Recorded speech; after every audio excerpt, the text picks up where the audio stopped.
Hello and welcome to Genmab's ASH 2025 update.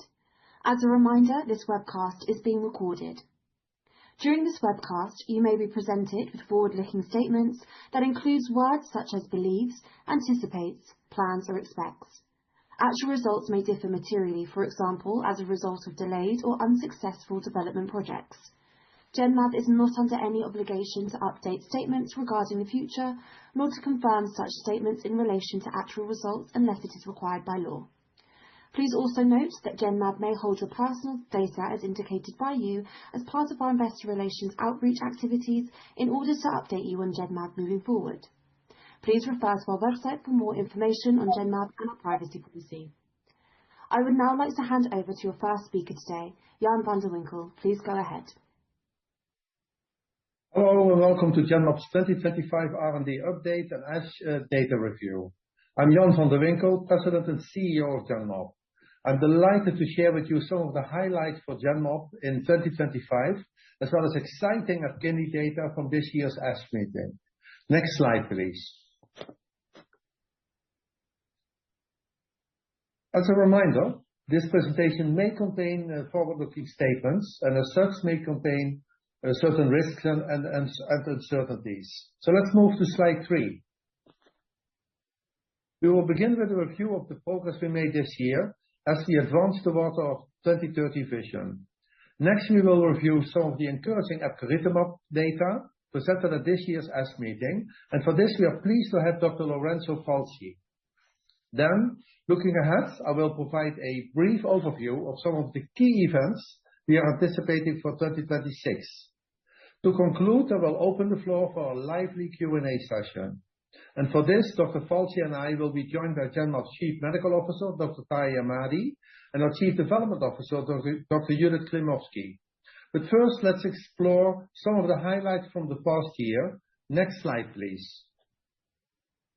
I'm pleased to say that we have successfully delivered on the commitments that we made at the beginning of the year. With the proposed acquisition of Merus and the addition of petosemtamab to our portfolio, we saw an opportunity that will position us for sustained growth and long-term value creation. And our other commitments this year support our conviction that we will be able to rapidly maximize petosemtamab's potential. We significantly accelerated the development of Rina-S, and together with our partners, we expanded the reach of both EPKINLY and Tivdak. These strategic investments, in addition to a high-quality recurring revenue, have set us up for success in 2026 and beyond. So let's look at some of the specific progress we have made this year on the next slides. Since 2013, we have been executing a strategic shift from a royalty-depending earnings to a diversified, fully integrated, 100% owned model. The addition of petosemtamab to our already compelling late-stage pipeline significantly accelerates the shift.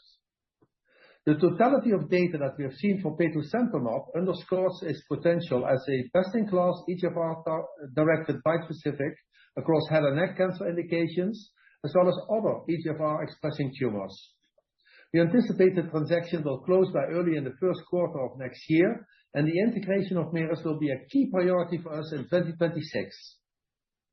For Rina-S, we have presented compelling data in both second-line endometrial cancer, where Rina-S has also received breakthrough therapy designation, as well as in platinum-resistant ovarian cancer, or PROC. What emerges from these datasets is a highly compelling product profile across efficacy, durability, safety, and through the whole spectrum of folate receptor alpha expression. And we are investing to maximize the potential we see in Rina-S with an accelerated and comprehensive development plan. We are ending this year with 3 phase 3 trials and 2 phase 2 potentially registrational trials. For acasunlimab, hopefully you have seen the updated data presented at ESMO IO just yesterday, showing promising overall survival and durable benefits with manageable safety. Turning to our already commercialized medicines, Tivdak was approved in both Japan and Europe, providing us with the opportunity for the first independent product launches in Genmab's history. With these launches, we are building a foundation in the gynecology community that will set us up for future success with the potential future launch of Rina-S. EPKINLY expanded with additional approvals, including the approval from the FDA just last month in combination with R² in second-line follicular lymphoma. The unprecedented phase 3 data in this indication was simultaneously published in the prestigious journal The Lancet and highlighted during an oral presentation at ASH, one of 7 oral presentations and over 30 total accepted abstracts for EPCOR this year. Now let's review this data along with 2 other key data sets presented this year at this year's ASH annual meeting. Let's move to the next slide. To present this exciting data, I'm delighted to introduce to you Dr. Lorenzo Falchi of the Memorial Sloan Kettering Cancer Center in New York. Lorenzo is a medical oncologist and hematologist and an expert in the treatment of lymphoma. As an investigator, he is intimately involved in the development of epcoritamab. Lorenzo, please go ahead. Thank you so much, and it's a great pleasure to be here with you and to share some of the exciting reports that Genmab has presented at this year's ASH, and I was very honored to be part of several of those. I'll begin with this slide, which is an overview of the accomplishments that have been made at this year's ASH through epcoritamab, with 31 abstracts accepted and 7 of them being an oral presentation. And you see them highlighted here in 3 particular disease domains: follicular lymphoma, diffuse large B-cell lymphoma, and Richter's transformation, which is a specific complication of chronic lymphocytic leukemia and a very severe one. For follicular lymphoma, you can see 3 abstracts were presented in the frontline setting. The first, EPCOR NHL2, Arm 6 and 7, were presented combined in 1 oral presentation with a 3-year follow-up update of this triplet combination of epcoritamab plus rituximab and lenalidomide, or R². EPCOR NHL2 Arm 3 was also presented as a 3-year update. In this particular study, epcoritamab was combined with a chemoimmunotherapy standard bendamustine and rituximab. And then finally, in an academic study from the Dana-Farber group, epcoritamab combined with rituximab was also tested for patients with newly diagnosed follicular lymphoma and presented as an oral talk. In a relapse refractory setting is where we really were happy to share for the first time the primary analysis of the randomized controlled phase 3 trial named EPCOR FL1, which tested rituximab and lenalidomide with or without epcoritamab. And I'll talk a little bit more about the study that I was honored to be presenting at this meeting. As a corollary to that study, we also presented in the form of a poster patient-reported outcomes from the same study, showing how the addition of epcoritamab really preserved the patient's quality of life while improving their results, as I'll mention. In diffuse large B-cell lymphoma in the frontline setting, 3 studies were presented, 2 of them as an oral talk. The first is the Arm 1 of EPCOR NHL2. This is the flagship study, if you will, for patients who were fit to receive full-dose chemotherapy.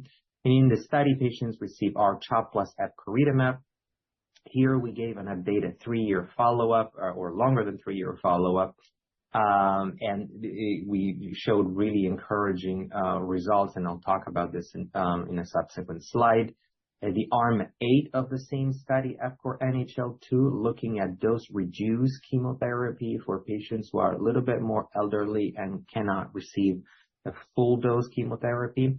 And then EPCOR DLBCL3, which is looking at epcoritamab monotherapy, meaning epcoritamab given alone, for patients who are really more frail or very elderly and really cannot take any chemotherapy at all. And this is really going to fill a really important unmet need in that space. In the relapse refractory setting, a 4-year update of the EPCORE NHL-1 study, the original trial that led to the approval of epcoritamab for recurrent large cell lymphoma. This 4-year update gives essentially the longest update for a bispecific in diffuse large B-cell lymphoma in the market. And these data were also very exciting and very confirmatory in a good way. EPCORE NHL-6 study was looking at epcoritamab in the same indication that it's approved for, but including a diversity cohort in the US, including Puerto Rico, and kind of testing epcoritamab a little bit more in the real world. And then NHL-2 Arm 5 study also was presented as a 2-year update. In this particular trial, epcoritamab was combined with GemOx. Also exciting news from the Richter's transformation space, as I mentioned, both epcoritamab as monotherapy and in combination with either lenalidomide or R-CHOP were tested and reported both as oral presentations. Of note, the epcoritamab monotherapy study eventually led to the NCCN recognition, and so this treatment, this drug, is now included in the NCCN compendium for patients with a recurrent chronic lymphocytic leukemia. And so you see here how you have a phase 3 readout, you have first reveal of data in a niche but very important disease such as Richter's transformation, and you have a lot of long-term updates, in particular for the frontline follicular lymphoma and large cell lymphoma setting in combination, but also in the relapse setting as epcoritamab monotherapy. So a little bit more about the EPCORE FL-1 study. This has been really our pride, and certainly it's been my honor and my pride to present this study on behalf of all our co-authors. This was a randomized phase 3 trial comparing in a 1-to-1 fashion epcoritamab plus R squared versus R squared alone. You can see it's a large study, 488 patients equally distributed in the 2 arms. These were patients with follicular lymphoma who had received at least one systemic therapy, including chemotherapy, and in need of a subsequent treatment. The study was designed to demonstrate the dual primary endpoints of overall response rate and progression-free survival, and it was conducted at 189 sites across the globe. We presented this particular analysis with a median follow-up of 14.8 months. This was the second interim analysis where we were able to analyze both primary endpoints. Here is a look at the patient's characteristics at baseline by treatment arm. Obviously, this being a randomized controlled trial, the characteristics were well balanced in general, but I'd invite you to look at the bottom part of the chart where you can see the treatment history of these patients. And although just over half of the patients had received one line of therapy only prior to entering the study, there were a large number of patients with heavily pretreated disease, but more importantly, patients with high-risk features, including POD24, which means an earlier relapse after frontline chemotherapy, and also patients that were refractory to the first-line therapy, meaning they never achieved a satisfactory response, or patients who were double refractory, meaning that neither rituximab nor chemotherapy had succeeded. So a particularly difficult to treat patient subgroup. So here's the study first co-primary endpoints. The addition of epcoritamab to R squared led to a massive 79% risk reduction in the risk of progression or death. And this was with a hazard ratio of 0.21, which, at least in my experience, is unprecedented. I don't recall seeing a hazard ratio this favorable, obviously highly statistically significant. But it's important to emphasize also that when we did the subgroup analysis of progression-free survival, what we found is that the benefit in terms of progression-free survival was preserved across patient subsets, including the higher risk, but also the lower risk patients across ages, obviously sex, regions of the world, etc. So this really demonstrates that the benefits of adding epcoritamab to R² are really maintained across a broad population of patients with recurrent follicular lymphoma. And here's a second co-primary endpoint, which is overall response rate. This was an earlier endpoint that we looked at. This was also met. The overall response rate was 95% for epcoritamab R² and 79% for R² alone. And the complete response rate, perhaps even more compellingly, was 83% for epcoritamab R² and 50% for R² alone. So it's a large difference, and we know that the value of complete response is very significant in follicular lymphoma, where the complete response really translates almost in a one-to-one fashion into a better progression-free survival and eventually better outcomes. We also looked at a number of secondary endpoints. Perhaps an important one is a duration of response. That is how long the response that is achieved can last. And here again, we saw a very large difference with a very significant improvement in the duration of response with the addition of epcoritamab to R². Again, here, an incredibly favorable hazard ratio of 0.19, highly statistically significant, really suggesting that once that response is achieved, it tends to be maintained for a long time. This was true for epcoritamab alone, and it's even more pronounced with the addition of epcoritamab and R². We also took an early look at overall survival. Now, I don't want you to overinterpret this curve because the follow-up of the study, as I mentioned, is too short. And this is, as we know, follicular lymphoma, where overall survival analysis can take a long time. But with this very early time point, we started to see a little separation in those curves with a hazard ratio of 0.38 and a significant p-value.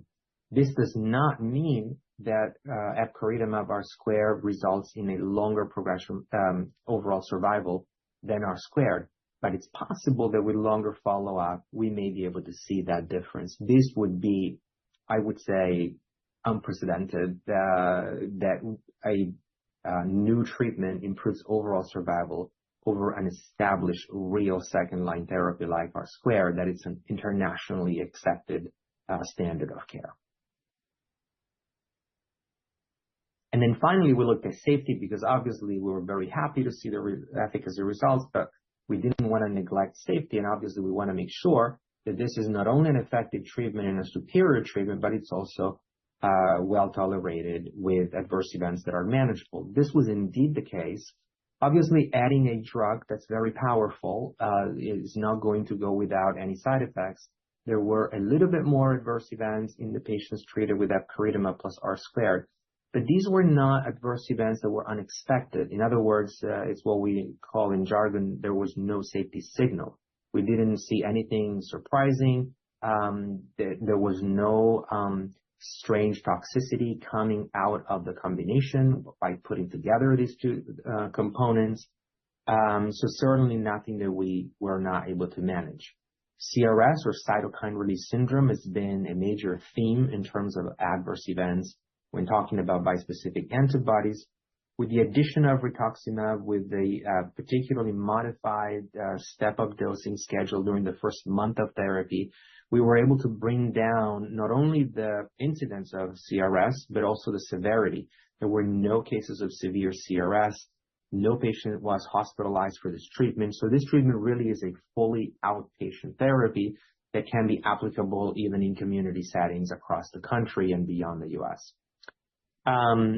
One brief comment about infections. Obviously, epcoritamab is an immunosuppressive therapy. It's not surprising that these patients had a little bit of an excess in infections, but I would note that most of these infections were mild respiratory infections that we were able to monitor in an outpatient setting. Sometimes patients had to be admitted for infections, but this was in part true also for the control arm of the R². Clearly, these data point towards an attention that needs to be paid to prophylaxis and proactive management of infections. We don't want to start patients on this treatment without adequate antibiotic prophylaxis and adequate monitoring. But I think after a brief learning curve, what we've learned ourselves is that it's really easy to do that frequent monitoring and just really treating proactively these infections. Ultimately, at least in our center, we didn't have to hospitalize anyone. And so here you really have a essentially practice-changing study that shows that the addition of a highly potent bispecific antibody like epcoritamab in patients with relapsed follicular lymphoma leads to a massive reduction in the risk of progression or death, has a positive trend in overall survival. It is chemotherapy-free. It is fixed duration. I should mention this. You might remember in the epcoritamab monotherapy cohort, treatment was given until progression, so indefinitely. Here, we fixed the duration to 12 months or 12 cycles. So this was really a transformative treatment in a transformative study. This was recognized by prestigious journal like The Lancet that we were honored to be accepted in. But it also importantly was recognized by healthcare authorities, in particular the FDA, that, as you know, on November 18th granted approval to this combination for the treatment of patients with follicular lymphoma after at least one line of therapy. And it also secured traditional approval for epcoritamab monotherapy in its present indication in follicular lymphoma. Other regulatory submissions are ongoing globally, and I would expect them to be positively received. Now, moving on to other follicular lymphoma settings, as I mentioned, in the frontline space, things are moving. Here's 3 studies that were presented. Arm 6 of EPCORE NHL-2 study, classic frontline study, patients with high burden disease in need of therapy. 2 years of treatment with epcoritamab, rituximab, and lenalidomide, same combination as in EPCORE FL1, but given for a little bit longer. Very impressive overall and complete response rates, 95% and 88% respectively. And at 33 months, a pretty impressive 90% of patients remain progression-free. These data, if confirmed, would compare favorably with what we typically see with chemotherapy. Similarly impressive, a smaller study, epcoritamab combined with classic chemoimmunotherapy, BR, same patient population. Almost every patient here had a complete response, and these were also preserved at 3 years, another very powerful combination. And I would note the study led by my good friend and colleague, Dr. Reid Merriman at Dana-Farber. This was an investigator-initiated study looking at chemo-free but also lenalidomide-free combination of epcoritamab and rituximab.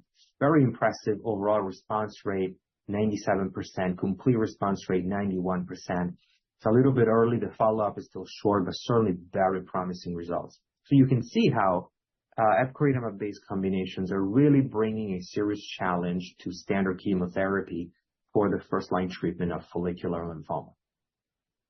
So moving on to diffuse large B-cell lymphoma, particularly talking about the frontline setting. There's 3 studies that I'm going to briefly cover. The Arm 1 of EPCORE NHL-2, Arm 8 of the same study, and then EPCORE DLBCL-3. The first study, Arm 1 of EPCORE NHL-2, it was dedicated to patients fit for full-dose chemotherapy and with high-risk diffuse large B-cell lymphoma, with R-CHOP given for 6 cycles and epcoritamab extended to 1 year. In these patients, we saw an impressive overall response rate of 98% and a complete response rate of 85%.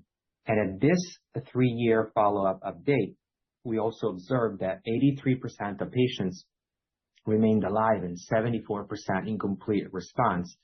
If we think about a comparator for this, for example, the control arm of the POLARIX study, that 3-year mark has a probably lower progression-free survival, and it makes us, have high hopes for this particular combination in this setting. In Arm 8, we tested lower dose of chemoimmunotherapy with epcoritamab. And again, here, there was a 3-year follow-up update that was presented. This is for patients who are not able to tolerate full-dose chemotherapy. But look at the responses. Again, high overall response rate, 93%, and 86% complete response rate. Very similar to patients who had a full-dose chemoimmunotherapy. And at 2 years, which is the update presented here, 82% of the patients remained alive and 79% in response. And then finally, EPCORE DLBCL-3, looking at epcoritamab monotherapy, that is epcoritamab alone, in patients who are elderly or very frail and unable to tolerate any chemotherapy.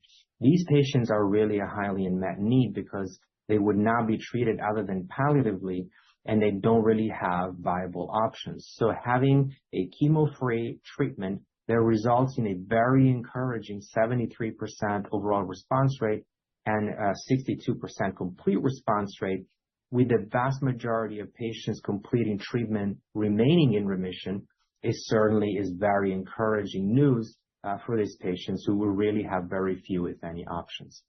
The collection of this data really strongly supports the versatility of epcoritamab and the ongoing phase 3 registration-directed EPCORE DLBCL-2 trial comparing epcoritamab plus R-CHOP versus R-CHOP in patients with newly diagnosed diffuse large B-cell lymphoma.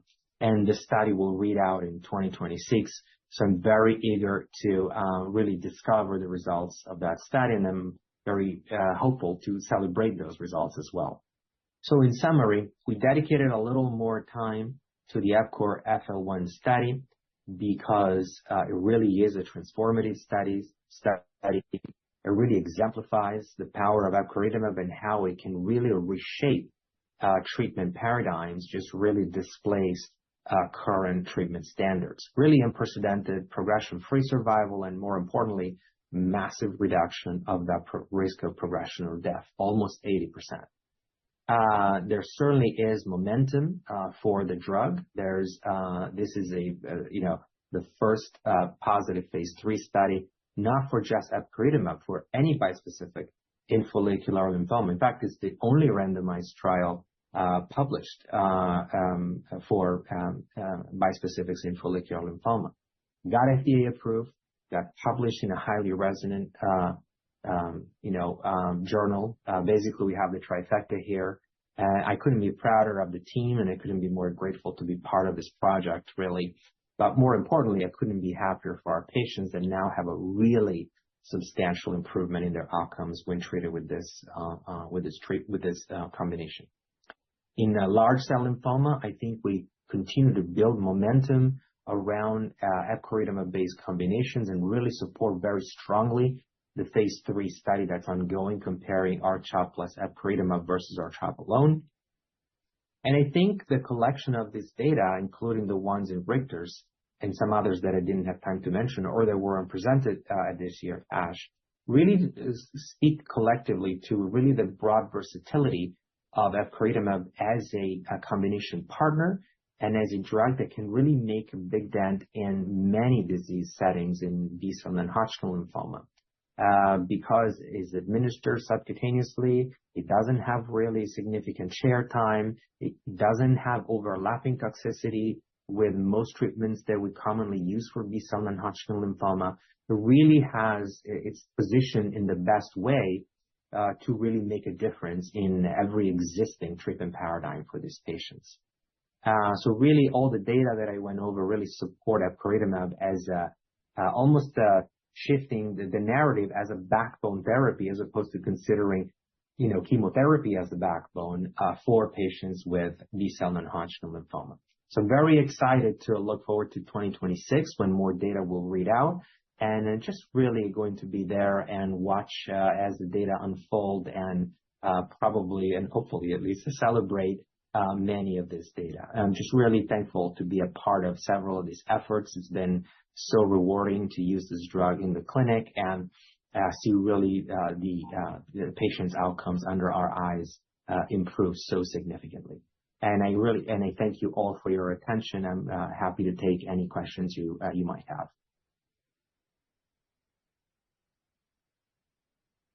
For the Q&A section. Thank you. Thank you, Lorenzo, for that inspirational presentation. So now let's move to some of the key pipeline events that we are anticipating in 2026. Next slide. Yes. 2026 will be a year of important catalysts for Genmab. A key focus will be the rapid integration of Merus following the close of the proposed acquisition. As a reminder, we integrated ProfoundBio in less than a year, and we are confident that we will replicate that success with Merus. As part of this integration, we will keep a laser-sharp focus on our investments in order to position the company for optimal growth. This includes investments to maximize the potential of our commercialized medicines and in our promising late-stage portfolio. In 2026, we expect multiple potentially registrational data sets for EPCORE, Rina-S, and petosemtamab. If successful, we envision a 2027 with 4 Kaiso products on the market, half of which will be entirely Genmab-owned. So in summary, in 2025, we significantly strengthened the foundation of our business. We did this through targeted M&A and strategic investments in the expansion of our key late-stage and commercial programs. In 2026, we will take the next pivotal steps in our shift into a diversified, fully integrated, 100% owned model, advancing our evolution into a global biotech leader and positioning us for durable growth. So let's move to the next slide. Yes, and now it's time for a Q&A session, and I'm pleased to note that in addition to Lorenzo and I, we also have members of our executive committee to answer your questions. Our Chief Development Officer, Judith Klimovsky, and our Chief Medical Officer, Tahi Ahmadi. And before we begin, a quick note that as Lorenzo is very busy with the important work of caring for patients in New York, he will not be able to join us for the entire Q&A. So please now open the line for questions. For the Q&A section of today's session, we'll be utilizing the raise hand feature. If you would like to ask a question, please click on the raise hand button at the bottom of the screen.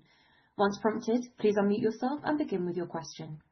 We'll now pause a moment to assemble the queue. Our first question comes from Jonathan Chang with Leerink Partners. Your line is open. Please feel free to ask your question. Hi guys, congrats on the data, and thanks for taking my question. On EPKINLY, what is the strategy for increasing adoption in community settings for both FL and DLBCL? Thanks, Jonathan, for that question. I will hand it over to Tahi to give you a perspective. Yeah, again, Jonathan, thanks for the question. Well, generally speaking, just to go back a little bit, I mean, from the very beginning, we've been very clear that we thought a key component of the differentiated profile of epcoritamab was the sub-Q administration, the efficacy, the safety, and the convenience that comes with that. And that has translated into the relatively low grade 2 CRS state, which we have further been able to improve in follicular lymphoma with the 3-step-up dosing and diffuse large B-cell with a modified steroid regimen that we have already presented to health authorities. So to come to your question, I think the sub-Q administration in of itself is an important differentiator as we enter the community, which is where a lot of these patients, particularly in follicular lymphoma, are being treated today, but also in diffuse large B-cell, in particular if we get into frontline. The documented safety and the ease of administration, together with clinical trials that we are conducting and have been conducting to generate data, that this is actually the community physicians are able to administer EPKINLY alone or in combination safely and confidently. That's another added differentiator. And so also the updated label that comes with this particular study and that we also are looking for diffuse large B-cell. All of these components change in the label, sub-Q administration, safety, experience in the community that then gets communicated are components of a strategy to increase adoption in the community where most of these patients are being treated. And so we're looking forward to seeing this 26 play out. Thanks, Ty. Thanks, Jonathan, for the question. Let's move on to the next one. Our next question comes from Matt Phipps with William Blair. Your line is now open. Please feel free to ask your question. Hi, thanks for having me and doing this. For Dr. Falchi, how do you think about the infection risk for EPKINLY and bispecifics? Is there any additional prophylaxis that needs to be done, particularly as these move into those community settings, and maybe making sure they're familiar with that? And if I can, just ask the company on the acasunlimab update, the median OS did come down to about 12 months in the 6-week dosing regimen. How do you think about odds of success there when some docetaxel arms have shown maybe an 11 to 12 month median OS in recent phase 3 studies? Thank you. Thanks, Matt, for the questions. I don't know whether Dr. Falchi is already on the line. Otherwise, Ty can answer the first question, and Judith can definitely handle the acasunlimab question, Matt. But let's wait for a sec whether Dr. Falchi is on board. Otherwise, he may join later, Matt. I will ask Ty to address the first question on prophylaxis. Well, I'm going to try to do my best impression of Lorenzo. Thanks, Matt, for the questions. From our point of view, and then obviously you wanted to hear the external point of view, with the instructions in the protocol that then also translated into the label instructions, which is general guidance on using GCSF when appropriate, but not mandating it. We don't think there is a priori need to include antibiotic prophylaxis. I think what's going to happen is, generally speaking, that physicians and the community will get increasingly more sophisticated in individualizing this a little bit. I would remind everybody that this is kind of like an interesting phenomenon. The more you deplete B cells, the more you end up with neutropenia. But there was really infectious neutropenia, neutropenia fever, or the likes of was really not an issue on the study. And you mentioned that actually all of the patients were managed really in the outpatient setting. So anyway, from my point of view, from the company's point of view, we feel like we have given the community sufficient instructions to administer EPKINLY very safely. And I'm pretty sure that as a community, they are going to continue to fine-tune this and individualize this a little bit. There might be patients who are at a higher risk who may get some prophylaxis. This is the way it's always been handled in oncology, also with chemotherapies. Thanks, Ty. Judith, maybe you can address the new data, the updated data, I would say, on acasunlimab. Yeah, of course. Thank you for the questions. And we were delighted to have this data in the public domain. So I want to call to your attention that the subset phase 3 eligible is the one that matters for the comparison. And this encompasses patients that PD-L1 positive as per central, and all of them exhausted PD-1 inhibitor and chemotherapy. In that subset, which is numerically 32 patients, the median OS is 14 months. But what I want to call to your attention is that the median overall survival is not predictive as much as milestone survival analysis. And here, for the ITT population, the 12 months is 51%, which is considerably higher than docetaxel, even if you go to ITT. And the population of interest, which is the 32 patients that were subset, the subset that's phase 3 eligible, the 12 months OS is 64%.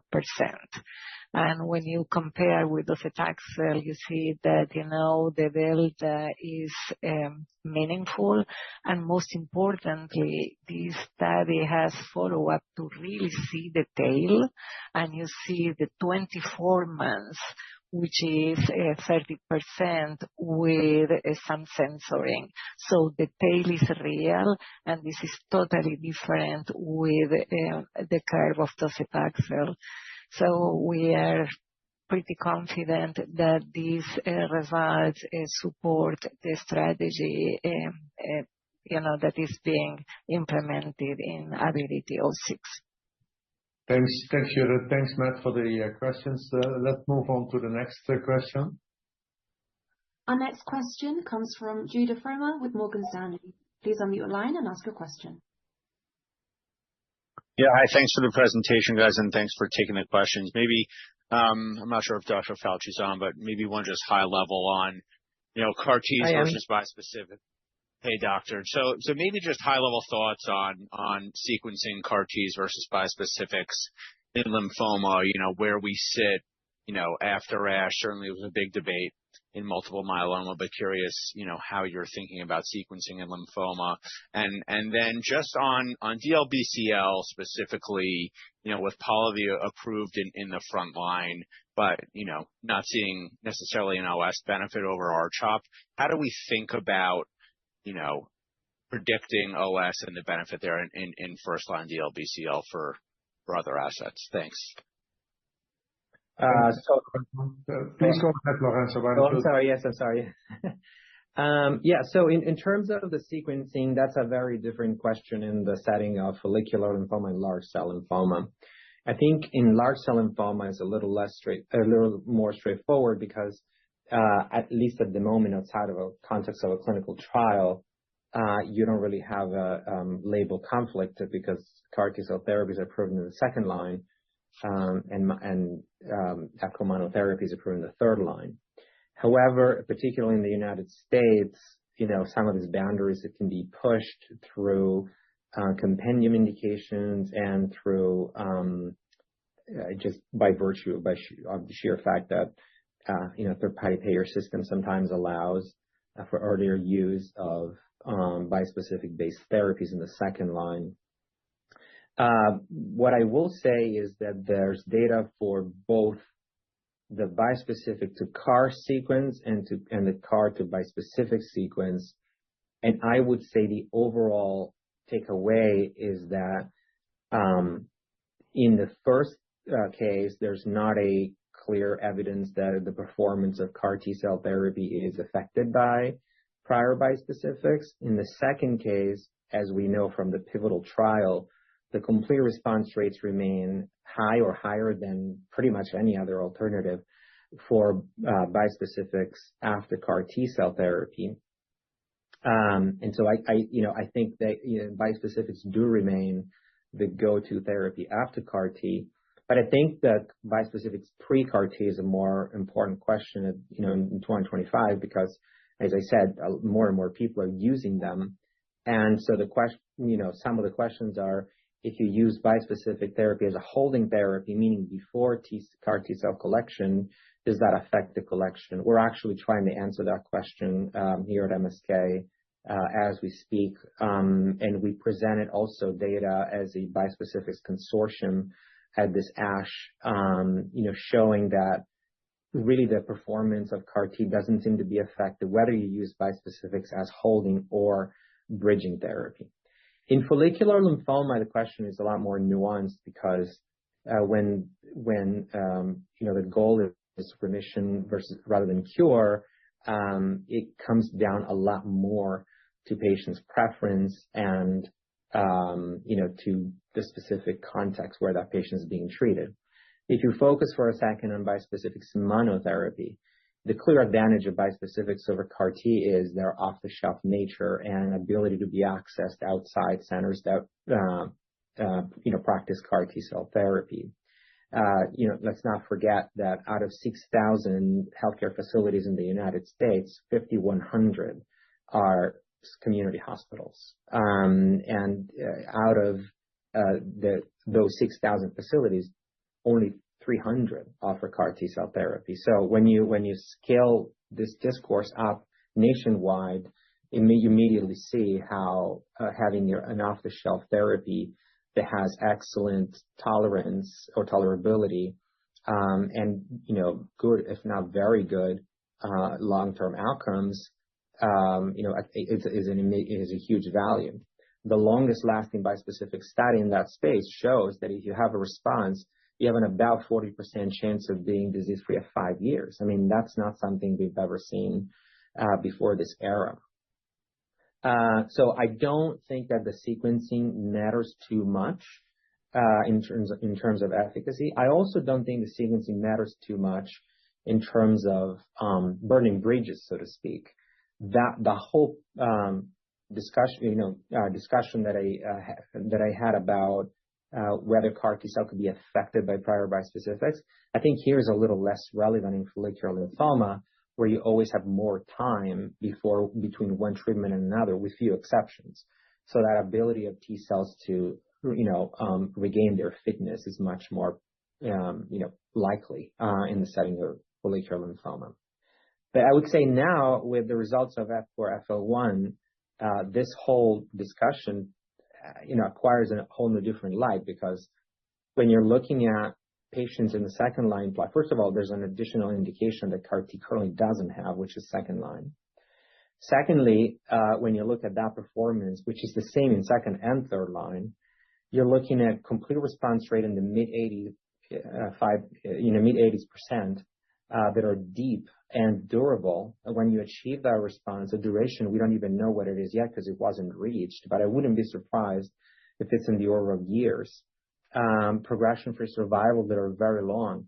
And more impressively, the time to next lymphoma therapy being essentially 93% next lymphoma therapy free at 16 months with no sign of the curve dropping.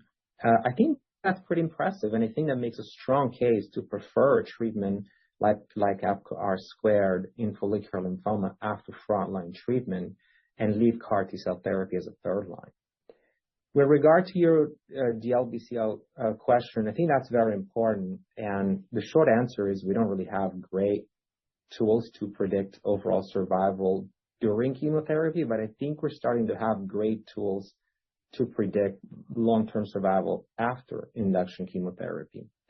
R-CHP polatuzumab is the best treatment for non-GCB large cell lymphoma, and I think not using that treatment for non-GCB large cell lymphoma patients is, I'm not afraid to say, it's an error. For GCB large cell lymphoma, I think it's much less clear. I don't think that polatuzumab adds what it adds in non-GCB. But in either case, the measurement of minimal residual disease at the end of induction therapy seems to currently be the most powerful predictor of cure, not just remission or progression-free survival.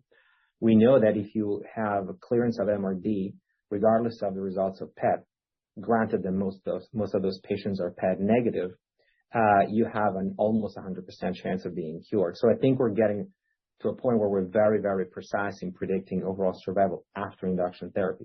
Before the induction therapy, that is, at baseline, we don't have that ability at the moment. And I think that we're really all very eager to await the results of studies like EPCORE DLBCL-2, that if positive may have an advantage, and may have an advantage not only in progression-free survival, because the results that we had seen in the phase 2 experience were just so good in patients who were otherwise higher risk.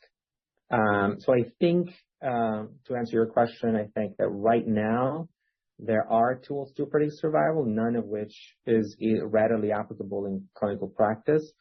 And we're waiting to see the results of these randomized trials, chiefly EPCORE DLBCL-2, to see if we can improve overall survival across the board, and perhaps not even need too many tools to predict overall survival after induction is done.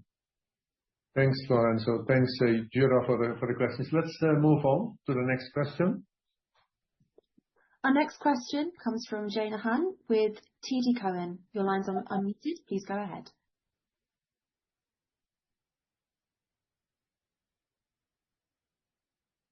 Jane? Hi, sorry. Yeah, another question for Dr. Falchi, also on kind of the first line DLBCL opportunity. So EPCORE DLBCL-2 is versus R-CHOP, and we know that SKYGLO with Columvi is versus Pola-R-CHP. I was curious, for you and for your colleagues, what degree of PFS benefit do you want to see with the EPCORE combination over R-CHOP to drive usage of this regimen over both R-CHOP and also over Pola-R-CHP? And also if you could give us some context about kind of the current uptake of Pola-R-CHP in the real world setting. Thanks so much. Yeah, thank you. You couldn't have picked a more difficult question to answer, but I'll do my best. I think that it's important to understand there's a big distinction that's important to understand, and that speaks to both of your questions.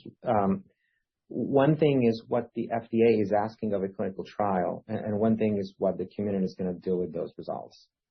What the FDA is asking is a progression-free survival advantage that is statistically significant per the study design. If that happens, the study is positive. Now, obviously, there's a phase 4 where you have to see what happens when the community, if and when the community picks up the new standard. I think if there's even a strong suggestion of overall survival advantage, there's no question that's going to just become the new standard across the board. If there is a progression-free survival only advantage, it's not going to be at 2%, right? If it is an advantage, it's probably going to be more substantial. As you know, Polarix had a 6-7% advantage in progression-free survival. That was enough to give it at whatever 83%, I believe, uptake in the community. And as always happens, then you do the investigators, they present usually subgroup analysis that have the limitations that they have, but then people interpret those subgroup analysis. And if there are subgroups that have a bigger advantage, it's possible that colleagues in the community might be more attracted towards using the combination in one subset versus another. But I would say, again, the study is designed to answer a question in patients IPI 2 to 5, and in particular 3 to 5, all comers. And if the study is positive, you're empowered as a physician to use epcoritamab in association with R-CHOP for those patients. In patients with non-GCB large cell lymphoma, where epcoritamab, R-CHP polatuzumab really is delivering very good results, it's going to come down to the always unwarranted practice of cross-trial comparison and, frankly, familiarity of the specific physician with one regimen or another. That's very hard to control, certainly even harder to predict now. But I would wait and see. It's not just about the progression-free survival advantage, the magnitude of it. Obviously, if you have a 10-12% advantage, that's plenty. And it's possible, frankly, based on the EPCOR NHL2 results. But if the advantage is a little bit thinner, then it depends on, the specific estimate of progression-free survival in that particular non-GCB population. Thanks, Lorenzo. Thanks, Jana, for the questions. Let's move on to the next one. The next question comes from Alec Ebeling with UBS. Please unmute your line and ask your question. Great. Thanks for taking my questions. 2, please. First, on EPKINLY and R-CHOP in first-line DLBCL. So it's nice to see sustained high PFS and OS rate at the 3-year follow-up. I'm just wondering if the duration data are similar in the GCB and ABC subtypes, and if their duration curves are largely driven by one subtype. And second question on Rina-S in ovarian cancer. I was just wondering if you could share anything on the potential filing strategy there. Do you think you can file based on pivotal phase 2 data, or will you have to wait for the confirmatory phase 3 trial? Thank you.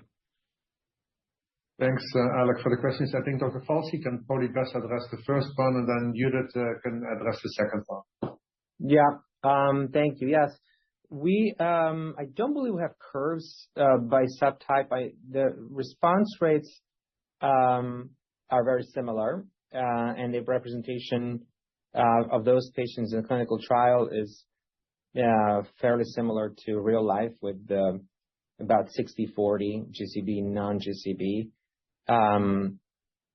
It's perhaps not surprising because bispecific antibodies were never really shown to work differently in GCB, non-GCB. And so again, you might have that in higher risk patients, that is IPI 3 and above, with non-GCB, you may have excellent survival curves. And I always recommend caution, in comparing and in doing cross-trial comparison. But what we have seen in our experience is really sustained responses at 3 years plus, which is plenty of follow-up for large cell lymphoma in all patients that we treated. Thanks, Lorenzo. Judith, why don't you go on the registration strategy for RINA? Very exciting. Yeah, super exciting. And as you know, we have Arm C, which is designed as a potential pivotal arm with more than 100 patients and could potentially meet Subpart H accelerated approval requirements.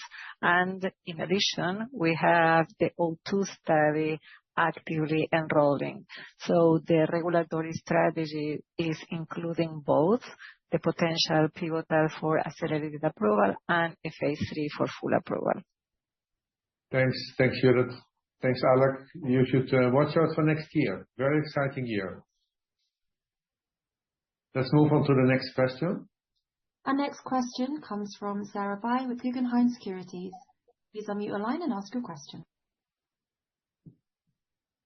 Hey, this is Sarah on for Michael. Thanks so much for taking my question. Just a really quick one for you. I was wondering if you could speak to the rationale for choosing EPCOR plus R squared to move into frontline follicular over EPCOR plus bendamustine rituximab, given that now we've seen positive data for both. Thank you. I think Tahi can probably best address this, and Lorenzo can chip in there as well, but you're very actively involved. Tahi? Yeah, sure. I mean, thanks for the question. And so I think, you have to just dial a little bit back and look at the data that also Lorenzo talked about, which, if you start thinking about when we started to make our decision, the ambition that we articulated for EPKINLY was that it was truly going to change follicular lymphoma and really challenge these paradigms that existed in follicular lymphoma. What's an incurable disease, and eventually with every kind of relapse, the duration of response to the PFS shortens. And if you just look at the second line data in combination with R squared, I think it's probably reasonable to say that there's at least a reasonable argument one could make that these assumptions in the past are being challenged as we speak with the data in front of us. And they're being challenged essentially with what is a regimen of two CD20-directed antibodies, a bispecific and a naked antibody in a pill, which has an enormous amount of convenience, but also safety implications. And so I think it's probably fair to say, and Lorenzo can add his perspective as a treating physician to that, that generally speaking, the toxicity of R squared, even in frontline, will probably not be comparable to a regimen that includes any form of chemotherapy, may it be bendamustine or more historical cyclophosphamide combination regimens that have been used in frontline follicular lymphoma. So the idea was to come up with a regimen that can challenge the current standard of care, fundamentally change the outcomes for patients in frontline follicular lymphoma who meet these criteria for intensive care, which is the GELF criteria historically, and provide an option that can be easily administered in the community and that is patient-friendly and better tolerated. That's, broadly speaking, the idea, the ambition of what our frontline study and our general strategy in follicular lymphoma was. Thanks, Tahi. Lorenzo, any further perspective from your side? Yeah, I echo Tahi's sentiments and an articulation of the rationale. I think having been part of both trials, as well as the relapse refractory trial, which with the EPCOR R squared, I can tell you when we first discussed the study, this is maybe late 2020, and then the Genmab team presented all the 5 arms.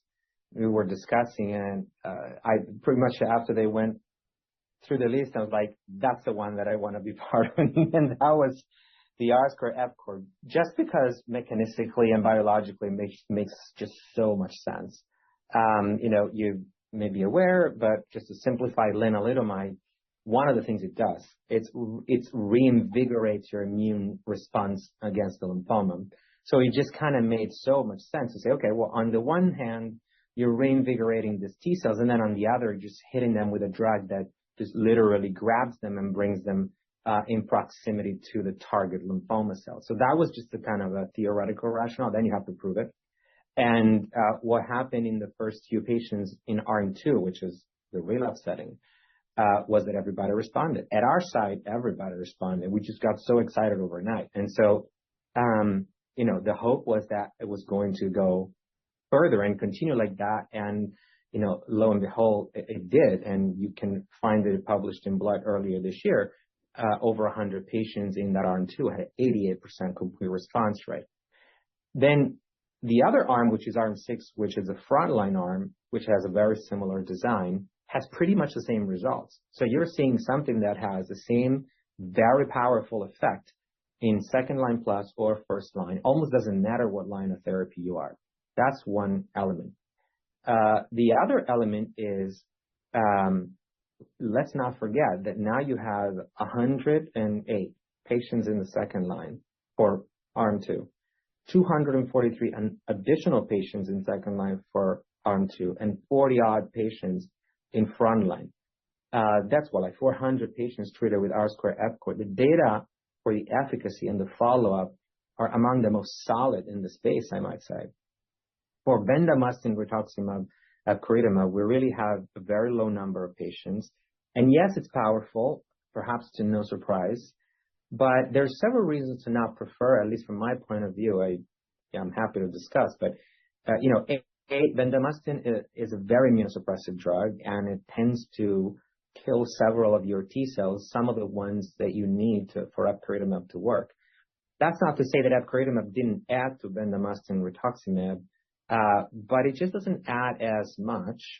And on the other hand, you really are, compromising the immune system quite severely. We've had a number of, pretty severe infections on that arm.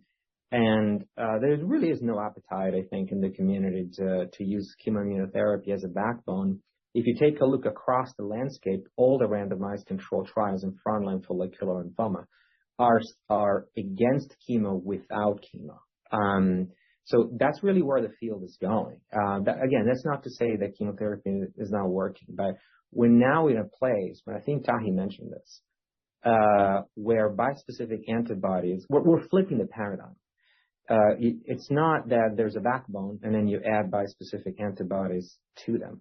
There's bispecific antibodies which you really can't do without, and then you choose the treatments to add on. So I think of R-squared, for example, as an add-on to EPCOR, not the other way around. If you look at EPCOR FL2, the difference between the curve is so huge, and that's all EPCOR, that you can't help but think, okay, well, that's EPCOR that's driving everything. R-squared is decorating it, but it's really, the core therapy is really the bispecific. So if that's true, then in my physician researcher mind, why would I add chemotherapy to that? I think you do more harm than good to the EPCOR. So to me, it's really the chemo-free, rationally conceived therapy that's going to have the better hand. And that's why I think the EPCOR FL2 is designed the way that it is. Thank you, Lorenzo. I think, Sarah, that's an answer you can come back with to Michael. So really clear. Amazing. Let's go to the next. Thanks, Sarah. Our next question comes from Kai Sting with Rothschild & Co at Redburn. Please go ahead. Hi, thanks for taking my question. One question from me on EPKINLY. So I remember you previously talked about the potential indication expansion for EPKINLY in CLL. So after seeing the latest data presentation at ASH this year, can you just talk about your latest thoughts on this potential indication expansion opportunity? I definitely can. Please, but I have a much better colleague to answer that question. That's Tahi. Yeah, thank you for the question. And so Lorenzo touched on this in the beginning. The data we presented is in a specific complication of chronic lymphocytic leukemia, essentially a transformation that has been named Richter's transformation. It's a MYC transformed large cell lymphoma. That's where we presented the data. It's something that we've had conversations with the health authorities in the past and continue to think about what our strategy is in that particular subset. Equally in CLL, I mean, this has been a topic where we are continuously thinking, and I think it's probably fair to say that the CLL field is fluid right now with multiple changes. So I think there's still a little bit of work to be done on our end to establish the most perfect place for EPKINLY to be positioned in that space, and we'll continue to doing that. Thank you. Thanks, Barry. Thank you, Kisa, for the question. Let's move on to the next one. Our last question comes from Asthika Goonewardene from Truist. Please go ahead.